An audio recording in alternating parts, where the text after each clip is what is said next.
नमस्कार दोस्तों, आप सभी का फिर से एक बार स्वागत है सामर्थ्य एकेडमी के इस यूट्यूब प्लेटफॉर्म पर। जैसा कि आप लोग जान रहे हैं, हम लोगों ने पढ़ना स्टार्ट किया था इंडियन हिस्ट्री के एमसीक्यूज़ को। इससे पहले हम लोगों ने इंडस वैली सिविलाइजेशन, वैदिक एज, उसके बाद में महाजनपद काल के आईएमपी क्वेश्चन, और उसके बाद हम लोगों ने बौद्ध धर्म से संबंधित महत्वपूर्ण प्रश्नों को करने के बाद जैनिज्म से भी संबंधित मोस्ट आईएमपी एमसीक्यूज़ को हम लोगों ने सॉल्व कर लिया था। आज हम लोग देखने वाले हैं भारतीय दर्शन और जैन और बौद्ध से जो कुछ प्रश्न छूट गए थे उनको आज हम लोग आज के इस सेशन में कंप्लीट करने वाले हैं। आप सबको हम लगातार कह रहे हैं कि हमारे यहाँ सोमवार से शुक्रवार सुबह 10 बजे आप सबको इंडियन ज्योग्राफी के लिए राज्य परिदर्शन और शाम को 5 बजे इंडियन हिस्ट्री के लिए एमसीक्यूज़ की सीरीज आप सबको है ना प्रोवाइड कराया जा रहा है। आप सबको ये ध्यान देना है कि इंडियन हिस्ट्री की जो एमसीक्यू सीरीज़ है आने वाले आगामी सीजीपीएससी प्रीलिम्स और छत्तीसगढ़ सब इंस्पेक्टर भर्ती परीक्षा 2024 के लिए इंपॉर्टेंट होने वाले हैं। तो चलिए आज के इस सेशन को हम स्टार्ट करें। उससे पहले आप सबको करना है सामर्थ्य एकेडमी के इस यूट्यूब प्लेटफॉर्म को सब्सक्राइब, साथ ही बेल आइकन को करना है प्रेस, ताकि आप सबको टाइम पर नोटिफिकेशन मिलता रहे। और अगर आप सबको यहाँ के कंटेंट अच्छा लग रहा हो तो आप सबको ज़्यादा से ज़्यादा लाइक करना है, साथ साथ कमेंट करते भी चलना है और अपने दोस्तों तक इसको शेयर भी करना है, ताकि ऐसे बढ़िया कंटेंट का फ़ायदा ज़्यादा से ज़्यादा लोग उठा पाएँ। तो चलिए आज के इस सेशन को करते हैं स्टार्ट और देखते हैं आज का पहला प्रश्न। पहला प्रश्न क्या आया है आपके स्क्रीन पर देखिए। प्रश्न है, द्वितीय जैन संगीति कहाँ आयोजित किया गया था, है ना। कहाँ आयोजित किया गया था, ये हम लोग जब जैनिज्म पढ़ रहे थे तो मैंने कहा ना कि कुछ बौद्ध और कुछ जैन के मोस्ट आईएमपी एमसीक्यू जो छूट गए हैं उसको भी आज हम लोग इसी सेशन में कंप्लीट करने वाले हैं। तो आप सबको अच्छे से पता होगा, अगर आप सब तैयारी अच्छे से कर रहे हैं तो हमको इसके जो है ना, इसका जो डेट होने वाला है उसको याद नहीं रखेंगे तब भी काम चल जाने वाला है, क्योंकि इसका जो डेट है वो अलग अलग बुक में अलग अलग देखने को मिलता है, लेकिन स्थान और इसके अध्यक्ष को और वहाँ पर जो कुछ विशेष हुए हैं जो संगीतियों में, उनको याद रखना जरूरी है। चलिए तो देखते हैं सबसे पहले प्रथम जैन संगीति। प्रथम, इसको थोड़ा स्थान लिख लेते हैं, स्थान, अध्यक्ष और विशेष। अगर कोई वहाँ पर कुछ विशेष कार्य हुआ हो तो उसको हम लोग लिखते चलेंगे, है ना। मैं आप सबके लिए यहाँ पर जो वर्ष लिख रहा हूँ उस वर्ष को आप एकदम फिक्स नहीं मानेंगे, अलग अलग बुक में अलग अलग देखने को आप सबको मिल सकता है, ठीक है। चलिए देखते हैं। तो सबसे पहले बौद्ध हम लोगों ने बौद्ध में जब देखा था उसमें हम लोगों ने 4 संगीतियों को पढ़ा था। आज हम लोग देख रहे हैं जैन को, और जैन में हमको देखना है 2 संगीतियों के बारे में, या इनकी संगीति कहने का मतलब होता है जी बैठक, है ना। आपको याद रखना है संगीति का मतलब क्या होता है, बैठक। तो आज हम लोग देखेंगे सबसे पहला संगीति कब हुआ था, 322 ईसा पूर्व में। याद रखना है 322 ईसा पूर्व में कहाँ हुआ था। अगर आपसे प्रश्न पूछा जाए तो आप जवाब देंगे पाटलिपुत्र में हुआ था। अरे पाटलिपुत्र कहाँ है अभी, वर्तमान के बिहार में स्थित है, आपको याद रखना है, ठीक है। इस समय अध्यक्ष कौन थे, इस समय इसकी अध्यक्षता कौन किए थे, एग्जाम में आपसे पूछा जाएगा, आपको अच्छे से याद रखना है।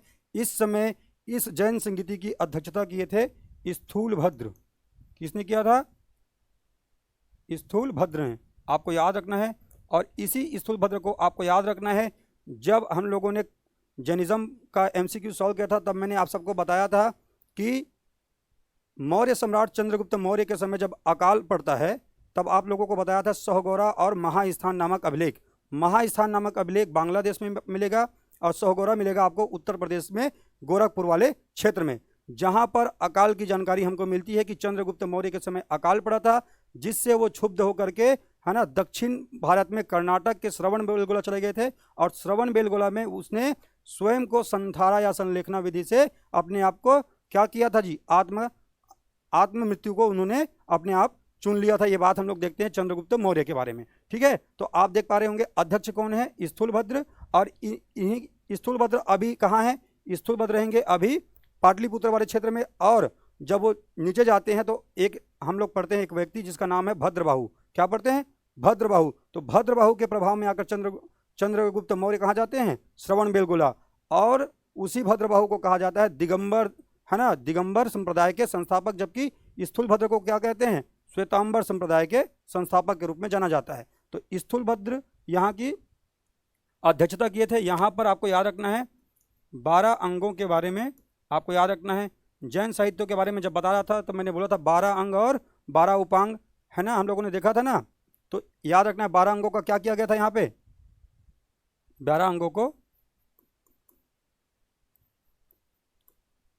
संकलित किया गया था, याद रखना है। और यहीं पर, है ना, यहीं पर जैन भिक्षुओं के बीच में क्या हो जाएगा, जैन भिक्षुओं के बीच में विवाद होगा, किसको लेकर के, अनुशासन को लेकर के, है ना। श्वेतांबर वाले बोलेंगे कि हमको कठोर या कड़ी तपस्या करने की आवश्यकता नहीं है, लेकिन दिगंबर वाले बोलेंगे कि हमको क्या करना है, हमको कठोर या कड़ी तपस्या करने की आवश्यकता होती है। हमारे पूर्व कर्मों को और वर्तमान कर्मों को शून्य करने के लिए हमको कठोर तपस्या की आवश्यकता है, ऐसा दिगंबर संप्रदाय के लोग बोलेंगे। ठीक है, तो आपको याद रखना है स्थूलभद्र अध्यक्षता और यहाँ पर श्वेतांबर और दिगंबर में जैन भिक्षुओं के बीच में क्या हो जाएगा, डिवाइड हो जाएगा। दिगंबर में कौन है, दिगंबर के संस्थापक के रूप में आप जानेंगे भद्रबाहु को, और इन्हीं भद्रबाहु का किताब है कल्प सूत्र, मैंने बताया था। और श्वेतांबर में आपको याद रखना है स्थूलभद्र। ठीक है, श्वेतांबर संप्रदाय के लोग सफेद वस्त्र धारण करते हैं, जबकि दिगंबर संप्रदाय के लोगों ने कहा कि दिशाएं ही हमारी अंबर है, अर्थात वस्त्र है। दिशाओं को उन्होंने अपने कपड़े के रूप में स्वीकार किया और वो निर्वस्त्र रहना स्वीकार करते हैं। तो ये रहा पहली जैन संगीति 322 ईसा पूर्व में पाटलिपुत्र में स्थूलभद्र की अध्यक्षता में हो रहा है। जबकि द्वितीय बौद्ध संगीति की बात करते हैं तो कहीं पर आपको 512, कहीं पर आपको 513 देखने को मिल सकता है। इसमें आपके पेट में दर्द नहीं होना चाहिए, ये आपको याद रखना है बस। ठीक है, ये याद रखने के लिए है। स्थान आपसे अगर कोई पूछा जाए तो आप स्थान याद रखेंगे वल्लभी, अच्छे से याद रखेंगे भाई, वल्लभी। और वल्लभी क्या है, वल्लभी है गुजरात में। ठीक है, इसकी अध्यक्षता को आपको याद रखना है। अध्यक्षता किसने किया था इस जैन संगीति का, उसका नाम है देवर्धि क्षमा श्रवण, इस व्यक्ति का नाम है। आप अच्छे से याद रखेंगे, बार बार एग्जाम में पूछा जाता है। जैसे कि यहाँ पर 12 अंगों को संकलित किया गया था, उसी प्रकार से अब जो बचे हुए 11 अंग होते हैं उनको संकलित किया जाएगा द्वितीय जैन संगीति में। ठीक है,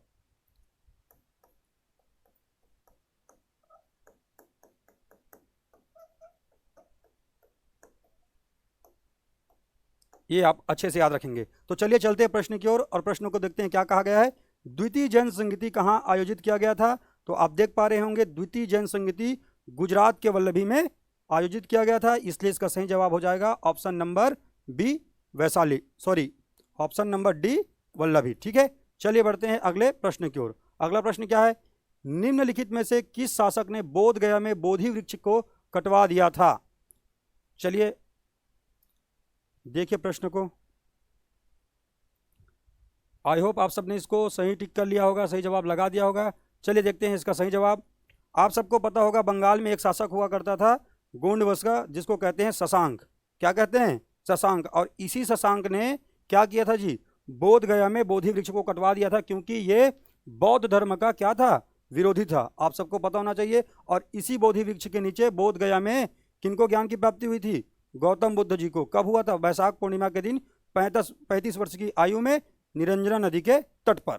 ठीक है, आपको याद रखना है। तो इसका सही जवाब होने वाला है शशांक। शशांक कहाँ का शासक है, बंगाल के गोंड वंश का शासक है। जबकि आप पुष्यमित्र शुंग को देख रहे होंगे, इसको भारत में प्रथम ब्राह्मण वंश के संस्थापक के रूप में जानते हैं। शुंग वंश में आगे हम लोग पढ़ने वाले हैं। और आप सम्राट अशोक से तो परिचित ही हैं, मौर्य वंश में इसको हम लोग देखने वाले हैं। ठीक है, चलिए बढ़ते हैं अगले प्रश्न की ओर। अनिश्चयवादी संप्रदाय के संस्थापक कौन थे, आपको बताना है। अनिश्चयवादी, इस प्रकार के प्रश्न व्यापम और सीजीपीएससी के जो वनडे एग्जाम होते हैं उसमें ज़्यादा इंपॉर्टेंट हो जाते हैं, आप सबको याद रखना है। ठीक है, तो अनिश्चयवादी संप्रदाय के संस्थापक के रूप में आपको याद रखना है। चलिए देखते हैं इन प्रश्नों का सही जवाब। तो इसका सही जवाब होने वाला है अनिश्चयवादी संप्रदाय के संस्थापक के रूप में आपको याद रखना है संजय वेठली पुत्र को। किसको याद रखना है, संजय वेठली पुत्र को। लेकिन इसके अलावा और भी महत्वपूर्ण, है ना, यहाँ पर संप्रदाय हुए जो एग्जाम में पूछे जाते हैं समय समय पर, उसको भी हम यहीं पर देख लेते हैं। जैसे कि पूरण कश्यप। अगर पूरण कश्यप की संप्रदाय की हम बात करते हैं तो इसको कहा जाता है घोर अक्रियावादी। क्या कहते हैं, आपसे एग्जाम में पूछा जाएगा, बताइए घोर अक्रियावादी संप्रदाय के संस्थापक कौन थे, तो आपको याद रखना है पूरण कश्यप इसके संस्थापक हुए। जबकि अजित की बात करते हैं तो इनके जो संप्रदाय हुए उनको कहते हैं अजित केश कंबलवाद। क्या कहते हैं, अजीत केश कंबलवाद, आपको याद रखना है। और इनका पूरा नाम था अजीत केश कंबलिंग, इसीलिए इनके संप्रदाय को कहा जाता है अजीत केश कंबलवाद, आपको याद रखना है, ठीक है, ये अच्छे से याद रखना है। मखलीपुत्र गोसाल की बात करते हैं तो आप सबको पता होगा मखलीपुत्र गोसाल जो हैं किनके शिष्य हुए, महावीर स्वामी के शिष्य हुए। इन्होंने आजीवक संप्रदाय की स्थापना किया। किसका? आजीवक, आजीवक संप्रदाय। और इसी आजीवक संप्रदाय के अनुयायी होने वाले हैं आगे चल के बिंदुसार। कौन?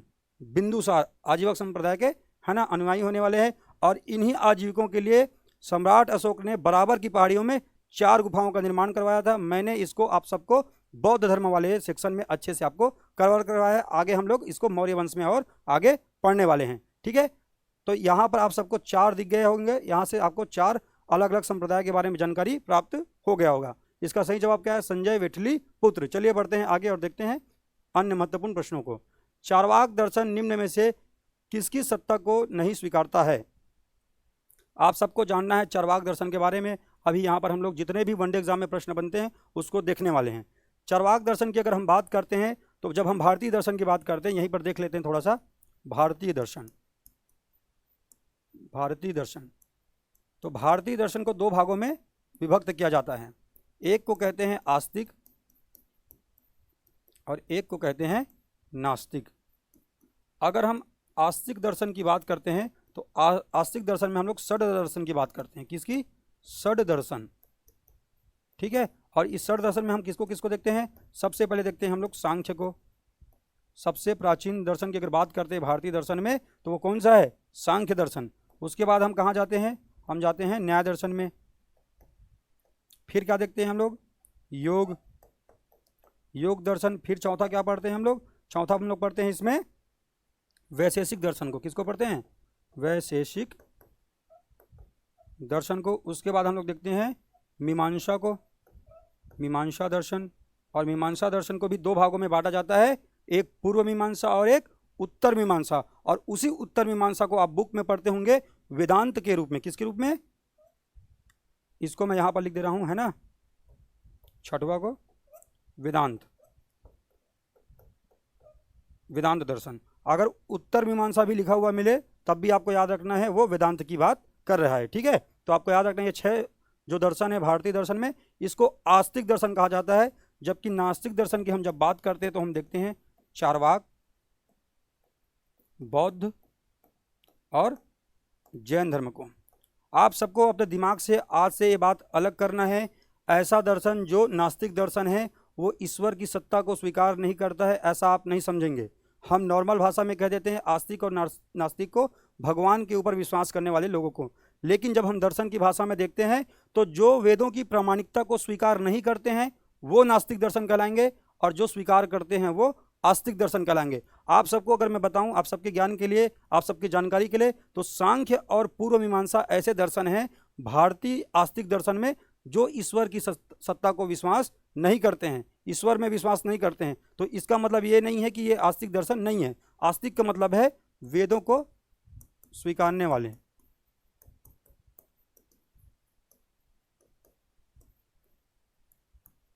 है ना, वेदों को स्वीकार करने वाले को कहा जाएगा आस्तिक, ठीक है। और इसमें 3 कौन से हैं नास्तिक में? चार्वाक, बौद्ध और जैन। चार्वाक जो है, देखिए, बौद्ध के संस्थापक के रूप में या गुरु के रूप में आप किसको जानते हो? गौतम बुद्ध जी को, ठीक है, बुद्ध को जानते हो आप। वहीं पर जैन में आप किसको जानते हो? वास्तविक संस्थापक के रूप में महावीर स्वामी को जानते हो। लेकिन अगर चार्वाक के गुरु के रूप में अगर आपसे पूछा जाए तो इनके गुरु के रूप में आपको याद रखना है बृहस्पति को। किनको याद रखना है?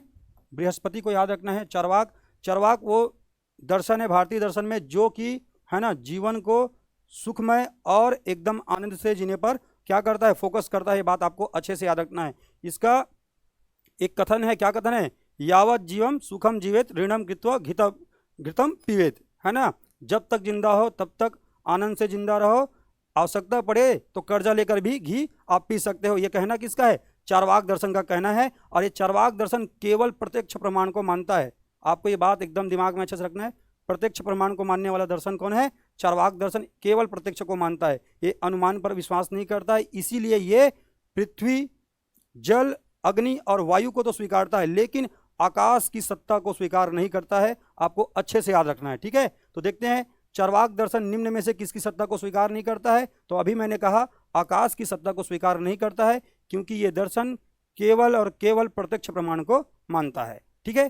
तो चलिए बढ़ते हैं आगे अगले प्रश्न की ओर। प्रतीत समुत्पाद का विचार किससे संबंधित है? भारतीय दर्शन में जब आप जाएंगे तो ऐसे ऐसे शब्द आपको मिलते जाएंगे। अभी मैंने कहा नास्तिक दर्शन में 3 प्रमुख दर्शन है, चार्वाक, बौद्ध और जैन। उन्हीं में से एक दर्शन इसका सही जवाब होने वाला है। चलिए आप इसका सही जवाब टिक कीजिए।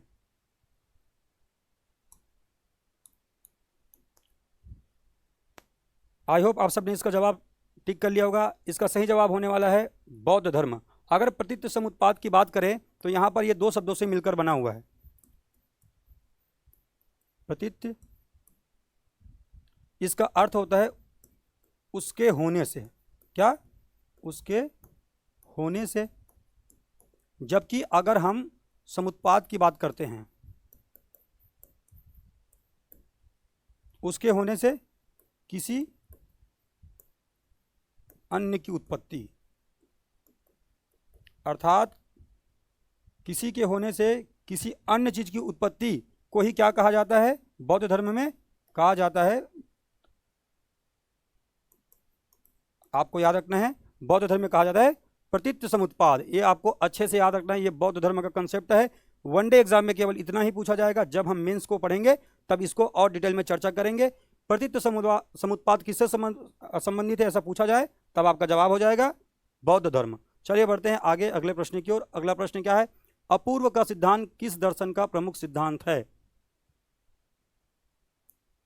ऐसे ऐसे प्रश्न वनडे एग्जाम में सबसे ज्यादा बनते हैं और एसआई में पिछले बार मेंस के एग्जाम में 3 से 4 प्रश्न आए हैं भारतीय दर्शन से। तो आपको एकदम अच्छे से इसको पढ़ना है, ठीक है। तो चलिए देखते हैं अपूर्व का सिद्धांत। अपूर्व का सिद्धांत संबंधित है मीमांसा से, ठीक है। किससे संबंधित है? मीमांसा दर्शन से संबंधित है। इस सिद्धांत में बताया गया है कि आपके द्वारा किया गया जो कर्म है, यहाँ जो आप कर्म करते हैं उसका फल आपको कहाँ देखना पड़ता है? आपको कहाँ देखना पड़ता है जी? आप जब जाते हैं, जब आपको मोक्ष की प्राप्ति होती है, वहाँ पर आप देखते हैं, है ना। आपको अगर इस जन्म में जो आप कर्म कर रहे हैं उस सबका फल आपको बाद में भोगना ही पड़ता है। ये कहना किसका है? ये कहना है मीमांसा का। और मीमांसा के संस्थापक में मैंने बोला एक है पूर्व मीमांसा और एक है उत्तर मीमांसा। पूर्व में आपको याद रखना है, पूर्व के संस्थापक के रूप में याद रखना है जैमिनी को। किसको याद रखना है? जैमिनी को। जबकि उत्तर मीमांसा में याद रखना है आपको बादरायण को। किसको? बादरायण जी को याद रखना है। ये दोनों इसके संस्थापक है। सांख्य के संस्थापक के रूप में आपको याद रखना है कपिल मुनि को। और सांख्य जो है भारतीय दर्शन में सबसे प्राचीन दर्शन होने वाला है। आजीवक संप्रदाय के रूप में अभी हम लोगों ने देखा था मखली पुत्र गोसाल को। किसको? मखली पुत्र गोसाल को देखा था। जबकि वहीं हम आगे बढ़ते हैं तो न्याय दर्शन के रूप में हम जानते हैं गौतम मुनि को हम लोग जानते हैं न्याय दर्शन के रूप में, ठीक है। तो ये आपका अगर वनडे एग्जाम में पिछली बार देखेंगे उठा के एसआई के, है ना, एग्जाम में, तो आपको मिलेगा सांख्य दर्शन के संस्थापक कौन है? तो उसका सही जवाब होने वाला था कौन? कपिल, ठीक है। इसी प्रकार आपको आगे और भी बढ़िया बढ़िया प्रश्न मिलते जाएंगे। चलिए बढ़ते हैं अगले प्रश्न की ओर। अगला प्रश्न क्या है? किस शासक के सिक्कों पर बुद्ध के चित्र का अंकन दिखाई देता है? चलिए बताइए। आगे हम लोग भारतीय इतिहास जब आगे कंटिन्यू बढ़ते जाएंगे तब ये आप सब हिस्ट्री में भी इसको पढ़ेंगे, है ना। एक तो अभी शशांक को मैंने बोला था, शशांक वो व्यक्ति है जो कि बोधि वृक्ष को कटवाया था, तो ये इसका सही जवाब नहीं होने वाला है, ठीक है। बिंबिसार के बारे में जानते हैं। बिंबिसार जो है हर्यक वंश का संस्थापक होने वाला है, तो ये इसका सही जवाब नहीं हो सकता है। इसने तो, है ना, क्या दिया था जी? वेणुवन, है ना, वेणुवन विहार किसको दान में दिया था? गौतम बुद्ध को दान में दिया था। तो यहाँ पे पूछा जा रहा है ना बुद्ध के चित्र का अंकन है, तो ऐसा अगर होता तो हम उसमें पढ़ते, तो ऐसा नहीं है। आप सबको याद रखना है कुषाण वंश के शासक हुए कौन? कुषाण वंशी शासक हुए कनिष्क। तो इसके सिक्कों पर आपको देखने को मिलेंगे गौतम बुद्ध के चित्र का अंकन। आपको याद रखना है सिल्क रोड बनवाने में भारत में इनकी राजधानी के बारे में प्रश्न लगातार पूछा जाता है। एक पेशावर या पुरुषपुर, जिसको, है ना, पेशावर जो पाकिस्तान में है वो वाला पुरुषपुर, और भारत का मथुरा, इसका क्या होता था जी? राजधानी हुआ करता था किसका? कुषाण वंशी शासक कनिष्क का, ठीक है। चलिए बढ़ते हैं। और ये उदयन के बारे में आपको याद रखना है, ये एग्जाम में बार बार परेशान करता है। आपको भारतीय इतिहास में 2 उदयन के बारे में याद रखना है। एक कौसंबी नरेश वत्स के शासक कौन? उदयन। और एक कौन होते हैं? अजातशत्रु के बेटे उदयन। ठीक है, उसी को उदयन भी कहते हैं। चलिए बढ़ते हैं अगले प्रश्न की ओर। आबू का जैन मंदिर किससे संबंधित है? मैंने जब आप सबको राज्य प्रदर्शन वाली सीरीज को स्टार्ट किया तो गुजरात जब पढ़ाया तो गुजरात से लेकर के दिल्ली तक एक पर्वत श्रृंखला का विस्तार है कहा। उस पर्वत श्रृंखला का नाम है अरावली। और अरावली में एक जैन धर्म का प्रसिद्ध मंदिर है जिसको कहते हैं दिलवाड़ा का जैन मंदिर, जो कि स्थित है माउंट आबू के पास। और माउंट आबू में वो मंदिर किससे बना हुआ है? संगमरमर की पत्थर से बना है, क्योंकि राजस्थान में एक स्थान है जिसको हम लोग खनिज संसाधन में पढ़ते हैं, उस स्थान को कहते हैं मकराना। क्या कहते हैं? मकराना। और मकराना से क्या आता है जी? संगमरमर का पत्थर आता है। इसीलिए इसका सही जवाब क्या होने वाला है? ऑप्शन नंबर सी, संगमरमर पत्थर कहाँ है? राजस्थान के माउंट आबू में स्थित है। ठीक है, चलिए बढ़ते हैं अगले प्रश्न की ओर। अगला प्रश्न क्या है? वैशेषिक दर्शन के संदर्भ में निम्नलिखित में कथनों को विचार कीजिए, ऐसा कहा जा रहा है। वैशेषिक दर्शन के बारे में हमको देखना है। वैशेषिक दर्शन के संस्थापक के रूप में हम लोगों ने अभी देखा था कौन है? महर्षि कणाद को जानते हैं। कौन है? महर्षि कणाद। हम लोगों ने यही देखा था ना। यहाँ पे लिखे थे नहीं लिखे थे जी? अच्छा, यहाँ पे नहीं लिखे थे ना। तो चलिए, आप सबको यहाँ पे इस प्रश्न में नहीं था इसलिए हम लोगों ने इसको एक्सप्लेन नहीं किया था। चलिए, आपको यहाँ पे जानना है इसके संस्थापक के रूप में आपको किसको जानना है? महर्षि कणाद इसके संस्थापक हुए। इन्होंने क्या कहा? इन्होंने परमाणुवाद का सिद्धांत दिया है ना। और उन्होंने कहा कि परमाणु जो है नित्य है, शाश्वत है और इसको विभाजित नहीं किया जा सकता है, ऐसा इनका कहना था। और इनका कहना था इस सृष्टि का निर्माण परमाणुओं के मेल से होता है, जबकि सृष्टि का विनाश भी जब परमाणु आपस में ऐसा दूर जाएंगे तब क्या हो जाएगा? इस सृष्टि का विनाश हो जाएगा। कहना किसका था? कहना था भैया कणाद जी का। और कणाद जी के अनुसार आप जब जाएंगे तो आप पढ़ते हैं फिजिक्स में किसके बारे में? परमाणु के बारे में। इसीलिए कहा जाता है इसने भारत में भौतिक शास्त्र आरंभ किया था। जी हाँ, बिल्कुल सही है, इसने भारत में भौतिक शास्त्र आरंभ किया था। इसने परमाणुवाद की स्थापना की थी। अभी मैंने बताया इन्होंने परमाणु के संबंध में, कण के संबंध में इन्होंने बताया है ना। कणाद ने कण के संबंध में बताया, क्योंकि इनका नाम ही क्या है? कणाद। ऐसा याद रख सकते हैं आप। ठीक है, यह नास्तिक दर्शन है। मैंने बताया नास्तिक दर्शन में केवल कौन कौन शामिल है? चारवाक, बौद्ध और जैन, ये शामिल नहीं है। ठीक है, तो ये तीसरा वाला गलत होने वाला है और हमको करना है सही कथन की पहचान। तो हम जाएंगे तो देखेंगे क्या है। ऑप्शन नंबर ए, 1 और 2 क्या है? सही जवाब होने वाले हैं। ठीक है, आई होप आप सबको अच्छे से क्लियर हो रहा होगा। चलिए बढ़ते हैं अगले प्रश्न की ओर। अगला प्रश्न क्या है? सत्कार्यवाद किस दर्शन का मूल सिद्धांत है? चलिए देखिए सत्कार्यवाद के बारे में।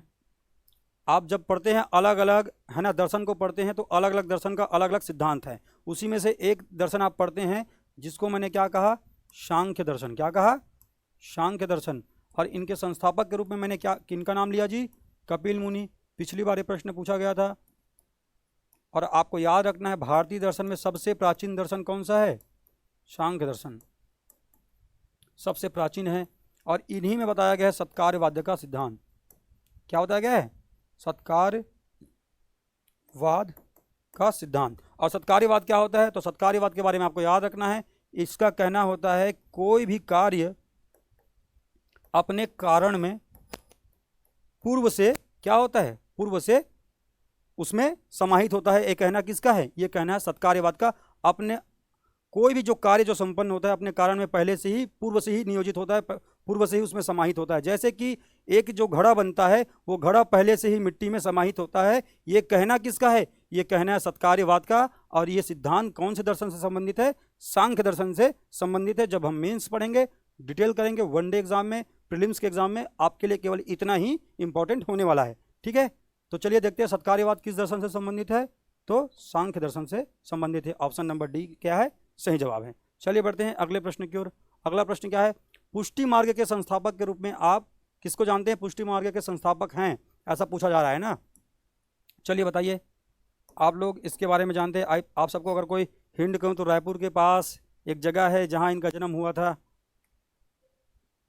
चलिए चलिए जल्दी कमेंट कीजिए। इनका सही जवाब होने वाला है श्री वल्लभाचार्य जी। पुष्टि मार्ग है ना, आपको याद रखना है। इसके अलावा जो आप ये सब देख पा रहे हैं श्री रामानुजाचार्य जी की अगर हम बात करते हैं तो इन्होंने क्या बताया था? इन्होंने दिया था विशिष्ट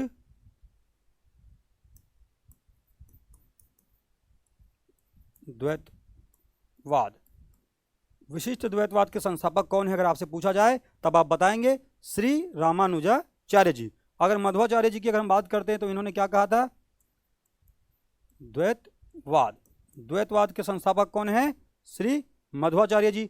जबकि वल्लभाचार्य जी के बारे में अगर आप जानते हैं, अजित केस कम्बलिन के बारे में मैंने पिछले बताया प्रश्न में, इन्होंने अजित केस कम्बलवाद की है ना संप्रदाय की स्थापना किया था। वल्लभाचार्य जी जो हैं पुष्टि मार्ग और क्या है जी, शुद्ध द्वैतवाद। क्या है, शुद्ध द्वैतवाद। इसके बारे में आपको याद रखना है, विशिष्ट द्वैतवाद और शुद्ध द्वैतवाद। शुद्ध द्वैतवाद किनका है, वल्लभाचार्य जी का है। द्वैतवाद मध्वाचार्य जी का है। श्री रामानुजाचार्य जी का क्या है, विशिष्ट द्वैतवाद। ठीक है। इसके अलावा आप जाएंगे तो निम्बकाचार्य जी का देखेंगे, द्वैताद्वैत या भेदाभेद है ना संप्रदाय, या उसके बारे में आप याद रखेंगे। आगे चलते हैं, अगला प्रश्न क्या है, कर्म सिद्धांत से संबंधित भगवत गीता का उपदेश महाभारत के किस पर्व में है। चलिए बताइए।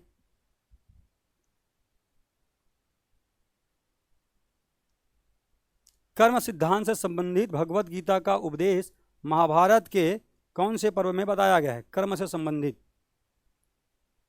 ठीक है, तो इसका सही जवाब होने वाला है भीष्म पर्व। एक लाइन में याद रखेंगे, इसका सही जवाब क्या है, भीष्म पर्व। ठीक है, चलिए बढ़ते हैं अगले प्रश्न की ओर। ये अदर पीएससी में आया हुआ प्रश्न है, इसलिए मैंने आप सबके लिए इसको लाया है। ठीक है, चलिए अगला प्रश्न क्या है, निम्नलिखित में से किसे रीत का देवता कहा जाता है। मैंने जब वैदिक काल आप सबको पढ़ाया तब वहां पर मैंने वैदिक काल के 3 देवताओं के बारे में आपको बताया, इंद्र, अग्नि और वरुण। तो आपको मैंने बताया था वरुण को कहा जाता है ऋतस्य गोपा, रीत के देवता के रूप में जानते हैं वरुण को। और रीत का अर्थ होता है प्राकृतिक नियम। इसका अर्थ क्या होता है जी, प्राकृतिक नियम। जैसे कि दिन रात का होना, ये एक प्राकृतिक नियम है, समझ रहे हैं। इस प्रकार के नियम को कहा जाता है प्राकृतिक नियम। और यही क्या है, ऋत। और ऋत के देवता के रूप में किसको जानते हैं, हम जानते हैं वरुण। और इनको क्या कहा गया है वैदिक काल में, ऋतस्य गोपा शब्द का प्रयोग किया गया है इनके लिए, आपको याद रखना है। ठीक है, तो वरुण इनके सही जवाब होने वाले हैं। वरुण कहाँ पर है, ऑप्शन नंबर सी में। ठीक है, चलिए बढ़ते हैं अगले प्रश्न की ओर। अगला प्रश्न क्या है, निम्नलिखित में से किस अभिलेख में सर्वप्रथम भारतवर्ष का उल्लेख मिलता है। ये मोस्ट आईएमपी प्रश्न होने वाला है, अभी तक आप सबने शायद इसको कहीं पढ़ा भी नहीं होगा। आने वाले टाइम में आपको इससे प्रश्न बनते हुए दिखेंगे। आपको याद रखना है, निम्नलिखित में से किस अभिलेख में सर्वप्रथम भारतवर्ष का उल्लेख मिलता है। ऐसा अगर आपसे प्रश्न बने तो आप सबको पता होगा, एहोल प्रशस्ति के बारे में आप जानते हैं, रवि कीर्ति के बारे में जब पढ़ते हैं छत्तीसगढ़ के इतिहास में, है ना, तो आप जानते हैं समुद्रगुप्त को जब पढ़ते हैं तो सब ये बातें आती हैं।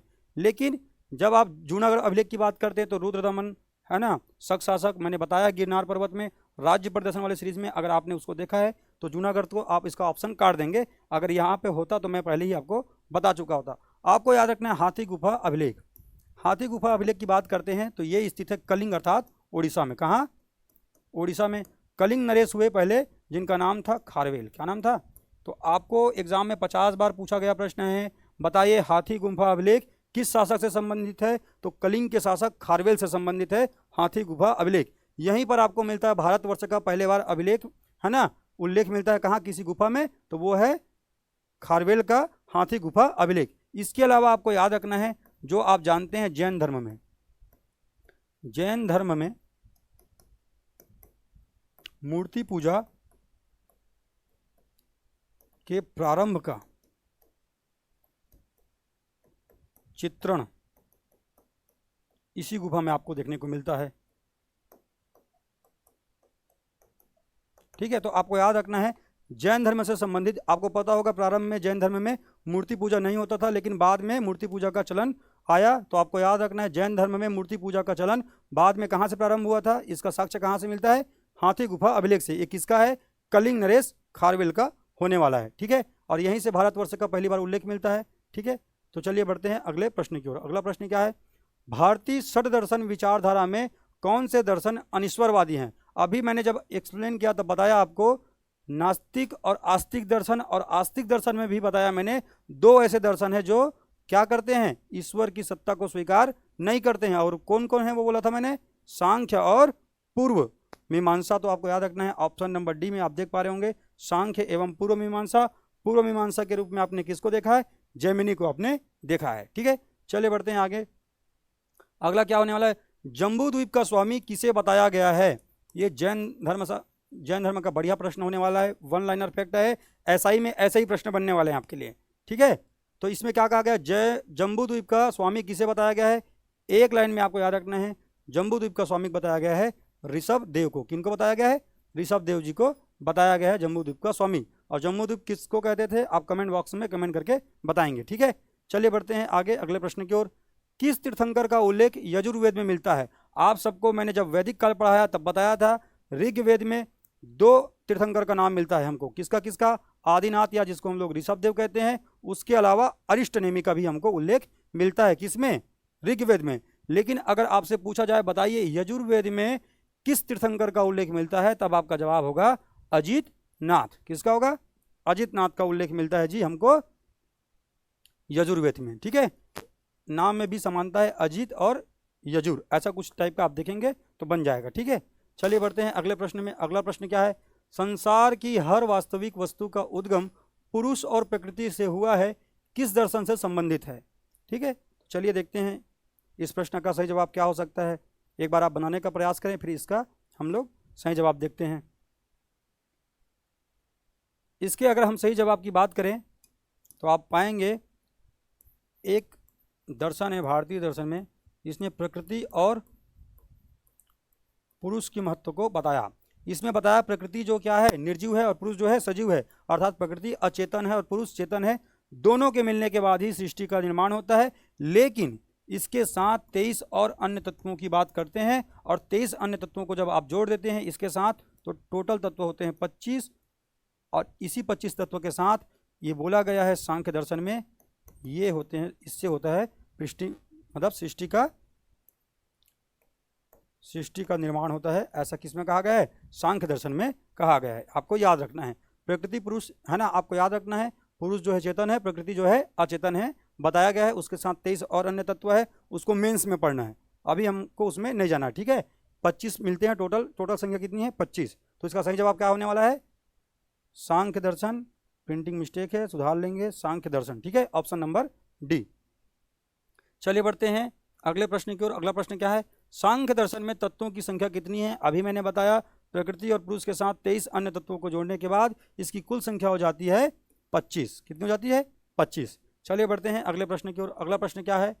निम्नलिखित में से कौन सा योग के अंतरंग साधन नहीं है?